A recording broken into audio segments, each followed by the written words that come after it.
इस वीडियो में हम उत्तराखंड राज्य की 70 विधानसभा सीटों पर हुए ताज़ा ओपिनियन पोल के नतीजों पर चर्चा करेंगे कि आखिरकार ताज़ा ओपिनियन पोल के अनुसार उत्तराखंड में बीजेपी तीसरी बार सरकार बनाने जा रही है या फिर अब की बार कांग्रेस पार्टी की सरकार बनने जा रही है। आपको बता दें, साल 2017 से ही भारतीय जनता पार्टी की उत्तराखंड में सरकार चली आ रही है और वर्तमान में मुख्यमंत्री पुष्कर सिंह धामी जी हैं, जो कि साल 2022 में हुए विधानसभा चुनाव में खटीमा सीट से हार गए थे और चंपावत सीट पर उपचुनाव में उनकी जीत हुई थी। तो वहीं कांग्रेस पार्टी के मुख्य चेहरे के तौर पर हरीश रावत चुनावी मैदान में थे, जिनको लाल कुआं सीट से हार का सामना करना पड़ा था। साल 2027 में आखिर क्या बन सकते हैं समीकरण? सबसे पहले हम अल्मोड़ा जिले की 6 विधानसभा सीटों की बात करें तो यहाँ की 6 में से 3 सीटों पर भारतीय जनता पार्टी की जीत हो सकती है और 3 सीटें ही कांग्रेस जीत सकती है, जबकि बागेश्वर की 2 सीटों में से संपूर्ण 2 विधानसभा सीटों पर कांग्रेस पार्टी की जीत हो सकती है। जी हाँ, वहीं इसी के साथ ही अगर बात कर लेते हैं चमोली की 3 विधानसभा सीटों के बारे में, तो जी हाँ दोस्तों, बता दें चमोली की 3 विधानसभा सीटों में से 1 सीट बीजेपी और 2 सीटें कांग्रेस जीत सकती है, जबकि चंपावत की 2 सीटों में से 1 सीट बीजेपी और 1 सीट अन्य के खाते में जा सकती है। अन्य में बहुजन समाज पार्टी स्ट्रांग बताई जा रही है। जी हाँ दोस्तों, आपको बता दें, साल 2022 के चुनावी रण में बहुजन समाज पार्टी ने 2 सीटों पर जीत हासिल की थी, जबकि साल 2017 के चुनावी रण में बहुजन समाज पार्टी का एक भी सीट पर खाता नहीं खुला था। तो इस हिसाब से देखा जाए तो बहुजन समाज पार्टी साल 2027 के विधानसभा चुनाव में भी काफी दमखम के साथ चुनाव लड़ सकती है, क्योंकि बहुजन समाज पार्टी को भी उत्तराखंड में स्कोप दिखाई पड़ रही है।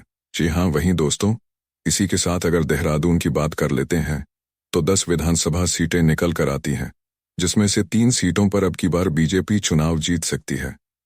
ओपिनियन पोल के अनुसार इन 7 सीटों पर कांग्रेस मजबूत बताई जा रही है। हरिद्वार की 11 विधानसभा सीटों के बारे में ओपिनियन पोल की चर्चा करें तो 4 सीटें अब की बार भाजपा जीत सकती है, जबकि 7 सीटें कांग्रेस के खाते में जा सकती हैं। बात अगर नैनीताल की 6 सीटों की तरफ करें तो 5 सीटें बीजेपी और 1 सीट कांग्रेस जीत सकती है, जबकि पौड़ी गढ़वाल की 6 में से 4 सीटों पर बीजेपी और 2 सीटों पर कांग्रेस की जीत हो सकती है। इसी के साथ ही अगर बात कर लेते हैं पिथौरागढ़ में 4 विधानसभा सीटें हैं, 2 सीटों पर बीजेपी की जीत हो सकती है और 2 ही सीटों पर कांग्रेस पार्टी की जीत हो सकती है। उत्तराखंड में 70 सीटें हैं, बहुमत का आंकड़ा रहता है 36 विधानसभा सीटों का। जिस भी अलायंस के पास 36 विधानसभा की सीटें होती हैं, वह सरकार बना लेती है। 50 विधानसभा सीटों पर ओपिनियन पोल के समीकरण आपकी स्क्रीन पर आ चुके हैं। इन 50 सीटों में से 23 सीटों पर भारतीय जनता पार्टी आगे दिखाई बन रही है, जबकि 26 विधानसभा सीटों पर कांग्रेस पार्टी की जीत होती प्रतीत हो रही है। अगर बात अन्य पार्टियों की करें तो अन्य पार्टियों को एक विधानसभा सीट पर कामयाबी मिलती हुई दिखाई बन रही है, जिसमें बहुजन समाज पार्टी का वोट शेयर बताया जा रहा है। जी हाँ दोस्तों, आपको बता दें, साल 2012 के विधानसभा चुनाव में कांग्रेस की जीत हुई थी। ऐसे में सवाल है, क्या साल 2027 के चुनाव में कांग्रेस पार्टी सत्ता में वापसी कर पाएगी? बात अगर रुद्रप्रयाग की 2 सीटों की तरफ कर लेते हैं तो 2 की 2 सीटों पर कांग्रेस पार्टी की जीत होती हुई नजर आ रही है, जबकि इसी के साथ टिहरी गढ़वाल की 6 सीटों में से 1 सीट पर बीजेपी, जबकि 5 सीटें कांग्रेस जीतती हुई दिखाई बन रही हैं। ताज़ा ओपिनियन पोल के अनुसार अगर बात उधम सिंह नगर की कर लें तो उधम सिंह नगर में 9 विधानसभा की सीटें हैं, जिसमें से 4 सीटों पर भाजपा, 5 सीटों पर कांग्रेस मजबूत दिखाई बन रही है।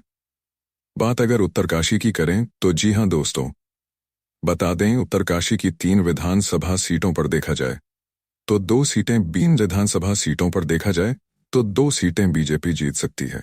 उत्तराखंड में 70 विधानसभा सीटें हैं। संपूर्ण सीटों पर ओपिनियन पोल के आंकड़े आपकी स्क्रीन पर आ चुके हैं। ताज़ा ओपिनियन पोल को देखा जाए तो बीजेपी 30 सीटें जीत सकती है, जबकि कांग्रेस पार्टी सरकार बनाती हुई नजर बन रही है। जी हाँ दोस्तों, आपने बिल्कुल सही सुना। 2022 के बाद जलाल बहुगुणा उत्तराखंड के मुख्यमंत्री रहे थे। कांग्रेस की ओर से अब प्रतीत हो रहा है कि हरीश रावत को कांग्रेस पार्टी मौका दे सकती है और हरीश रावत साल 2027 में कांग्रेस पार्टी की लीडरशिप में सरकार बना सकते हैं। जी हाँ दोस्तों, आपने बिल्कुल सही सुना। भारतीय जनता पार्टी का अगर मौजूदा हालातों को देखा जाए तो उत्तराखंड में पिछड़ता हुआ चेहरा बताया जा रहा है। कांग्रेस पार्टी अब की बार साल 2027 के चुनाव में सरकार बना सकती है। ओपिनियन पोल के अनुसार आपकी क्या राय कहती है, नीचे बॉक्स में जरूर बताएं। जय हिंद, जय भारत।